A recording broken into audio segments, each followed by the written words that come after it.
Ang ganda naman ng mga assist ni Kabayan JC. Grabe oh. Woo! Eto pa ang isa para kay Lori Markkanen. 4-3. Bang! Grabe naman. Scottie Pippen Jr. dinakdakan ni LeBron James. Grabe ha. Ang tindi ng alley-oop na yun ni Austin Reeves. So, woo! Grabe. Parang hindi 39-year-old ang isang LeBron James. Eh, no? Woo! Grabe, ang taas tumalon ni LeBron.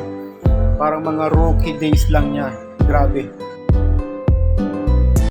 Harap-harapang dinakdakan ni Ja Morant si Victor Wembanyama. Panoorin natin to. Woo! Grabe naman yan mga idol.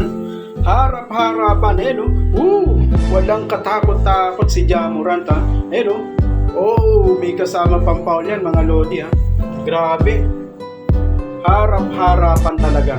Ang tindi ni Ja Morant, no? Kapag naglalaro si Ja Morant sa Memphis, akala mo playoffs dahil sa galing ni Ja Morant. Mamaw si Kabayan Justin Noisy. Naghalimaw, dinakdakan ng kalabang import. Panoorin natin ito mga lods ha. Hawak ni JB ang bola. Ayun, dire-diretso. And then, woo! In your face mga lodi. Grabe. Harap-harapang dinakdakan ni Justin Brownlee ang kalaban niyang import. Yan o. Grabe yan mga lodi ha. Mamaw si Justin Noisy. Yan o.